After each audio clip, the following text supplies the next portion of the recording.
When my wife chose her mother over me and told me to leave if I didn't like it, I called her bluff. 3 weeks later the eviction notice arrived, and suddenly I wasn't the bad guy anymore. My mother-in-law unpacked her bags in our living room. My wife said, "She's living here now. If you don't like it you can leave." I replied, "Deal?" Then I walked out of the house, which was rented in my name alone, canceled the lease and moved out. When the landlord came to evict the trespassers, let me start by saying I'm not one of those guys who just rolls over. I lose patience when people disrespect me. I'm 32, work in finance and earn a good salary. I've been married to Emily for 3 years.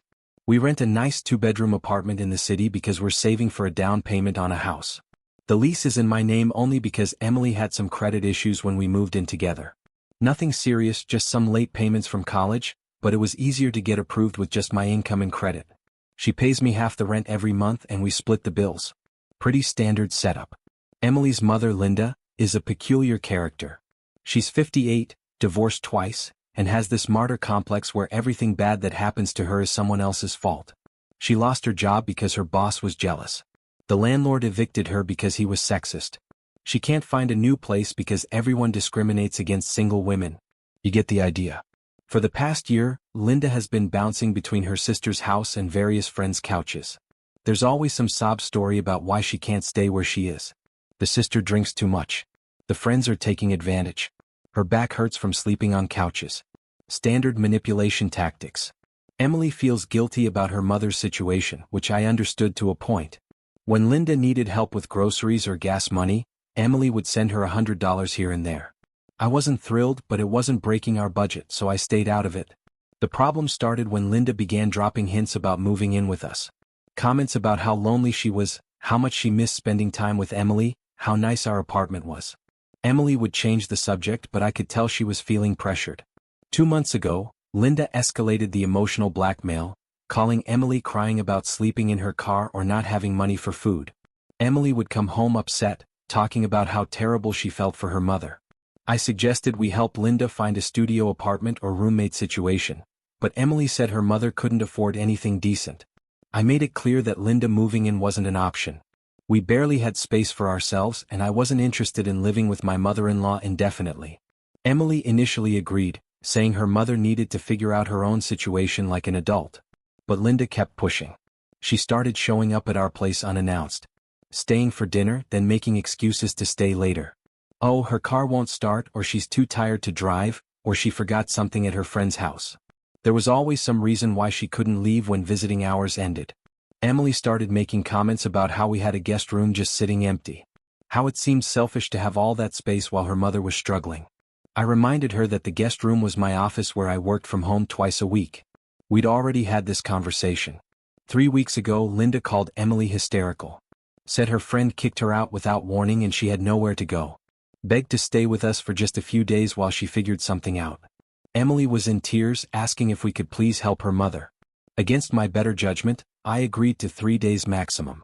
Linda could sleep on the pull-out couch in the living room while she called around to check other options. I made it crystal clear this was temporary and she needed to find another place by the weekend. Linda showed up that night with far more stuff than someone on a 3-day stay should have. Several suitcases, boxes of personal belongings, even some small pieces of furniture. When I commented on the amount of stuff, she said she had to bring everything because she had nowhere else to store it. The first red flag was how quickly she made herself at home. Rearranged the living room furniture, moved our things around to make space for her belongings, started cooking in our kitchen like she'd lived there for years. When I mentioned she should be looking for other places, she said she was making calls but hadn't found anything yet. Day 3 came and went with no sign of Linda leaving. When I asked about her progress, she said the rental market was impossible and she needed more time. Emily backed her up, saying we couldn't throw her mother out on the street. I reminded them both this was supposed to be temporary. By the end of the first week, Linda had completely taken over the living room. Her clothes were everywhere. She'd reorganized the furniture to suit her needs, and our coffee table was covered with her medications and personal items. Coming home from work felt like visiting someone else's house. Linda also started acting like she lived there permanently. Commented on what I was eating, criticized how I loaded the dishwasher, told Emily I was watching TV too loud. When I told her she was a guest, she said family shouldn't make each other feel unwelcome. In the second week is when I put my foot down. Told Emily her mother needed to be out by the following Sunday or I was going to lose my mind. The constant presence of another person in our small space was driving me crazy, and Linda's attitude was getting worse every day. Emily begged for more time, saying her mother was trying hard to find a place but everything was too expensive or in bad neighborhoods. I suggested Linda look into income-based housing or find roommates, but Emily said that wasn't realistic for someone her mother's age. That weekend, Emily and Linda went apartment hunting together. Came back saying everything they looked at was either too expensive, too small, or in areas Linda didn't feel safe. Emily was stressed and guilty, and Linda was playing the victim to the extreme. Monday morning, I woke up to Linda making breakfast in our kitchen at 6 a.m. When I asked what she was doing up so early, she said she was preparing lunch for Emily to take to work because that's what mothers do. I reminded her that Emily is an adult who can make her own lunch. Linda got defensive, said she was just trying to be helpful while staying at our house, that it was natural for her to want to take care of her daughter. I pointed out she wasn't staying at our house, she was supposed to be finding her own place. That's when she dropped the bomb. Said Emily had told her she could stay as long as she needed because family takes care of family. That I should support my wife's decision to help her mother instead of being selfish about space. I immediately called Emily at work to clarify what she'd actually said. Emily admitted she'd told her mother she could stay longer, but claimed she thought it was fine with me since I hadn't said anything for 2 weeks. I reminded her I'd been asking about Linda leaving literally every day. We had an ugly fight that night. Emily accused me of being heartless and not understanding family loyalty. I told her I understood family, but there was a difference between helping someone temporarily and letting them move in permanently without discussion. Linda heard the entire argument from the living room, then added her own commentary, saying she didn't want to cause problems but she had nowhere to go, that she'd tried everything and this was her only option. Emily started crying and I knew I was losing this battle. The next morning I found Linda going through our mail. When I asked what she was doing, she said she was looking for a package she'd had delivered there. I told her she had no right to touch our mail and definitely shouldn't be having deliveries sent to our address without permission. She got attitude, saying she was just being efficient and I was being paranoid, that normal people don't mind family helping with small tasks like sorting mail. I told her she wasn't family. She was an unwelcome guest who'd overstayed her welcome. Emily came home while we were arguing and immediately took her mother's side. Said I was being cruel and irrational and that Linda was just trying to help. I pointed out that going through someone else's mail without permission isn't helping, it's invading privacy.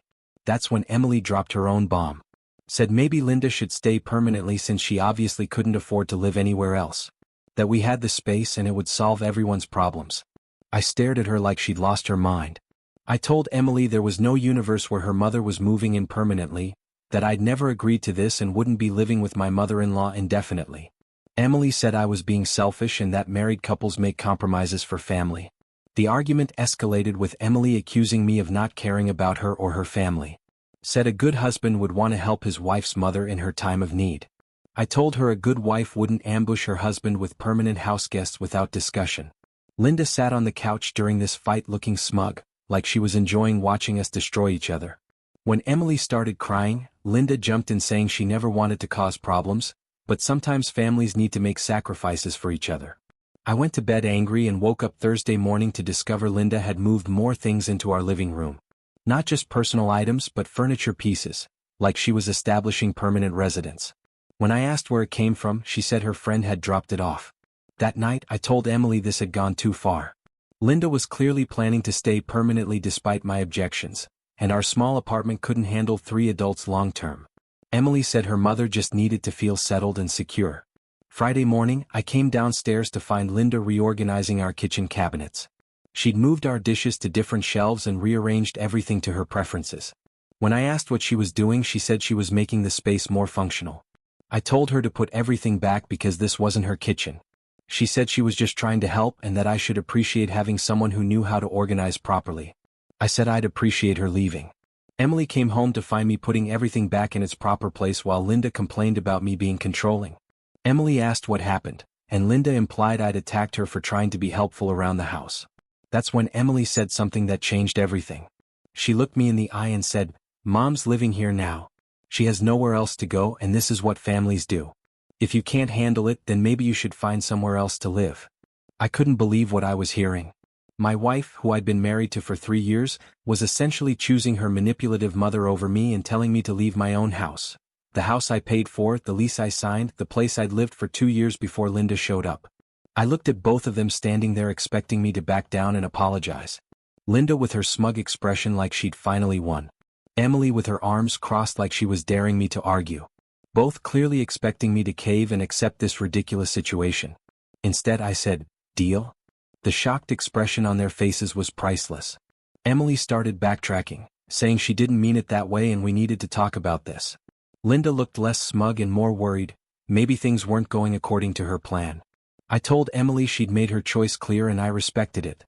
Went upstairs and started packing my clothes and important documents. Emily followed me, begging me to calm down and discuss this rationally. I said there was nothing to discuss. I called my friend Ryan, who has a spare bedroom, and asked if I could stay there for a few weeks. He said absolutely and offered to help me move my stuff.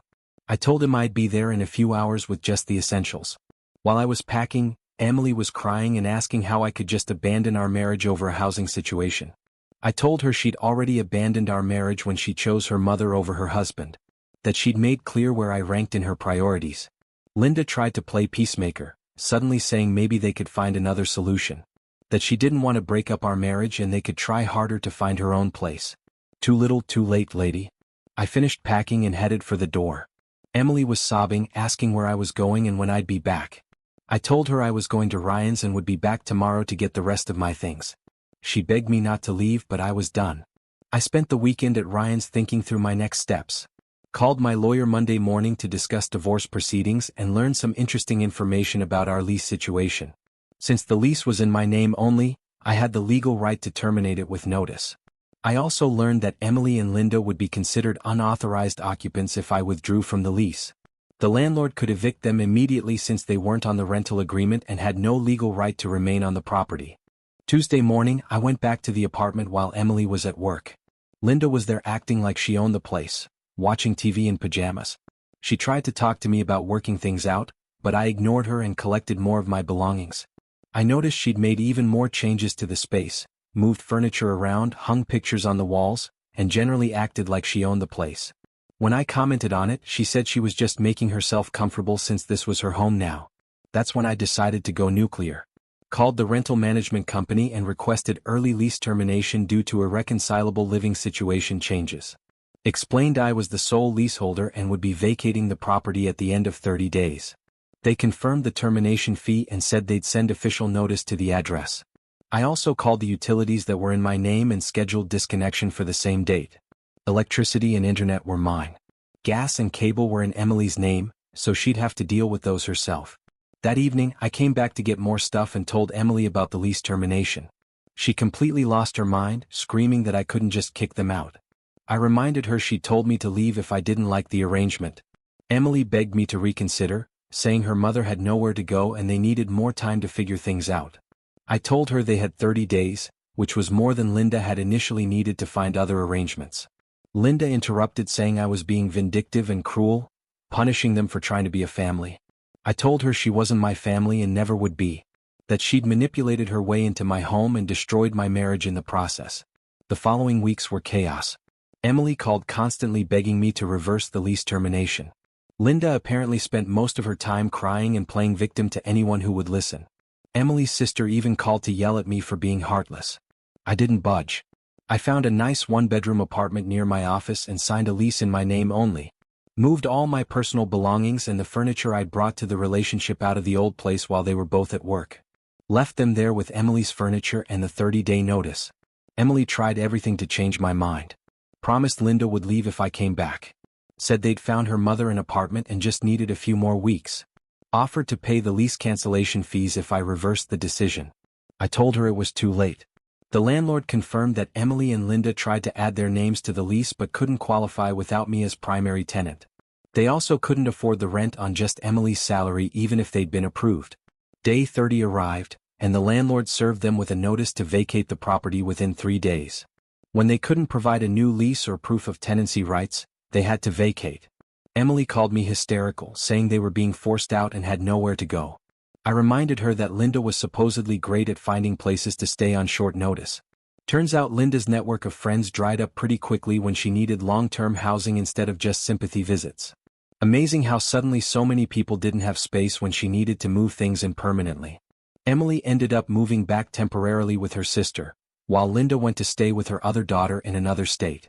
The marriage was obviously over, and I contacted a divorce lawyer the following week.